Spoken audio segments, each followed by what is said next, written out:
Well, hello, hello, hello to everybody here. My name is Teresa Sanderson, and today we're talking about how to support nurses and improve nursing retention.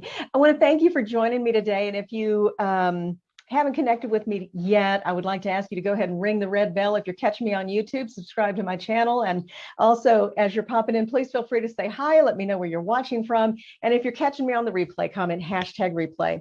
This is really, really important information right now, how to support nurses and improve nursing retention. So it's very, very important. The pandemic, I think we all know, has really just elevated the problem of nursing shortage, and chronic nursing shortage, I think, is what we're really talking about. Because when I was a new nurse 30 years ago, we were already talking about nursing shortage.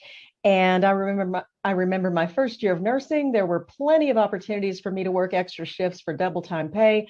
So this is not a new problem.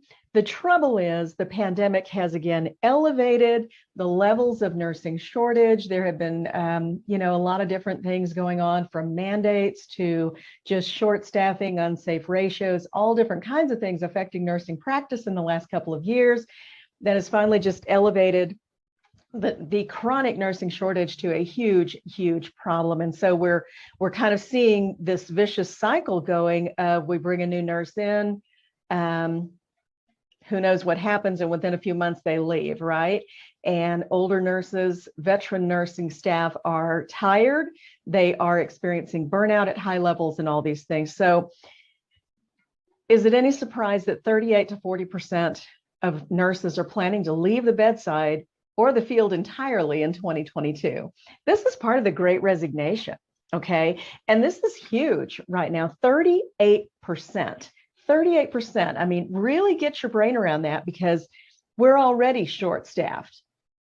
Cut it almost in half, okay? Cut that staffing almost in half, and that's where we will potentially be a year from now. So what can be done to improve nursing retention? This is the big, big question. And I think, we really need to understand as nursing leaders that the experience we have as nursing leaders, and I've worked both sides of this thing. I've been in nursing leadership, I've been a bedside nurse, and often, well, I can't say often, but there have been times that I've left nursing leadership and went back to the bedside. Even when I owned my own company, when I wanted to reconnect with the patient, I would just go back to the bedside for the reason I was doing what I was doing. So, but I think nurses in the bedside situation, working at that level, are very tired. They're tired of negative culture. They're tired of short staffing. They're tired of lack of life balance, and is that really too much to ask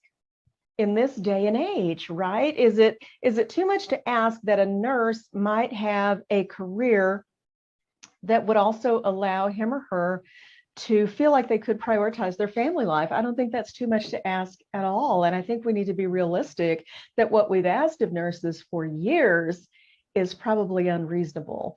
I think it would be really hard to get any new college graduate to come straight out of the chute and say, sign here and you're going to get to work every other weekend for the rest of your life. You're going to be on a rotating holiday schedule. Oh, and sometimes we're not going to be able to approve your PTO. Sign right here and join us. Are you with me?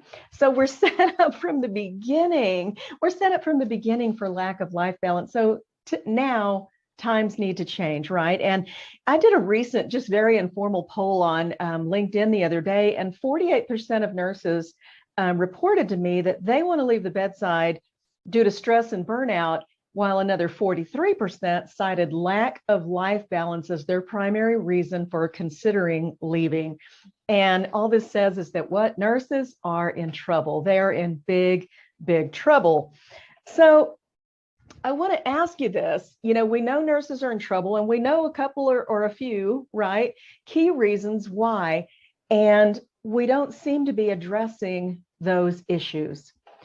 Think about it this way. If a patient comes into the emergency room and they've got a big cut, let's say in their right femur, okay, and the artery is just bleeding out there, and what do we do when we triage that patient and they come into the ER? We immediately look at which systems are failing, right?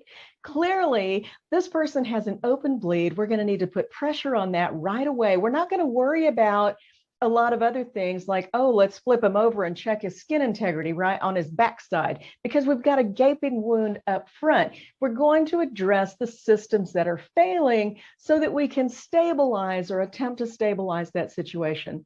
How is working with the chronic nursing shortage any different than that?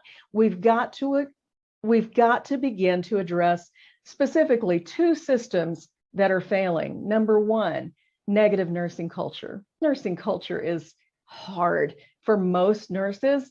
I hear from very few nurses who say to me, Teresa, I've never experienced negative nursing culture. I have never felt that nurses eat their young. Those are few and far between.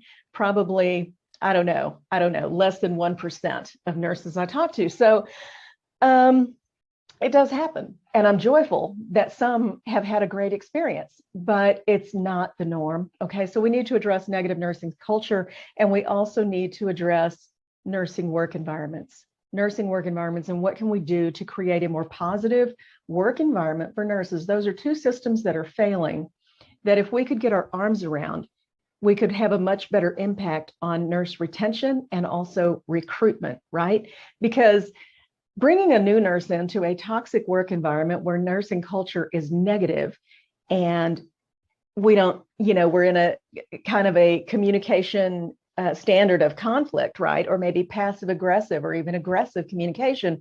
Those things, we can hire a new nurse, but put that nurse in a toxic environment. And what are they going to do? They're going to pick up and leave. I mean, I would. Wouldn't you? I mean, would any level-headed person think about that nurse in a court of law? What would a reasonable and prudent nurse do in that situation, thrown into a toxic work environment? They'd probably leave it, right? They'd probably leave it because, again, nurses are citing lack of life balance, stress and burnout as the reasons for leaving, okay?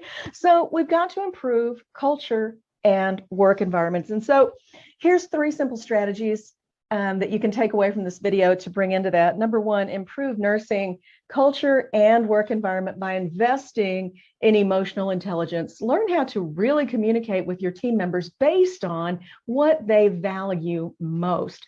We cannot expect that how I communicate with this nurse is going to be meaningful for this nurse, is going to be meaningful for this nurse. We have to have communication that makes each person feel valued for what they bring to the table, recognizes their strengths, and embraces them. It makes them feel like they matter. And this is really, really important. So number 1, invest in emotional intelligence training for yourself as a nursing leader and for any of your nursing team members, because this is vitally important to changing nursing culture and work environments. Retention. Have stay interviews with your current staff. Recognize them. The first thing I would say to somebody in a stay interview is, you have been here a long time and I am so grateful for your service. Thank you for everything you've done over the years. Today, I want to talk to you about all the reasons that you stay here. What drives you to stay when other nurses come for only a month or 2 and they're gone? What keeps you here? And then learn those things. And also, as part of your stay interview, be able to ask, what would ever make you think of leaving? Get that feedback and then act accordingly. This is so very important. And you know what? It doesn't cost a penny. It doesn't cost a penny to do this. And how do you think your team member is going to feel? Let me ask it that way. How do you think your team member is going to feel when they've been asked what's important to them and what keeps them there and been recognized for staying and sticking it out in spite of the craziness of things, right? I think they're going to feel very, very valued. They're going to feel like their opinion matters.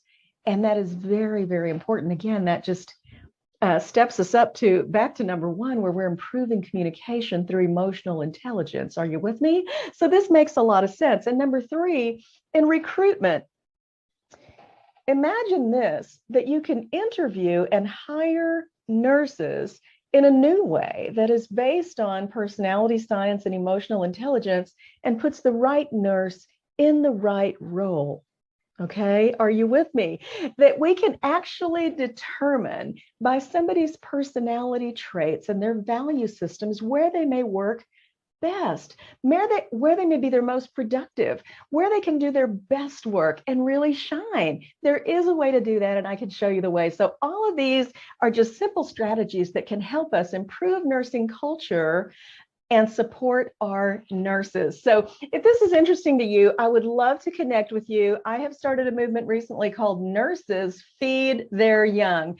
I am tired of nurses eating their young, and it's time that we do something to address the two systems that are failing in nursing right now, and that is one, nursing culture, and two, nursing work environment. So if this is something important to you, click the link above or below this video and join me for an informational session to grab information about Nurses Feed Their Young and how you can become involved and how you can transform your unit to one that is much more positive and where nurses are going to be more likely to stay. Thank you for watching. I'll see you soon. Bye.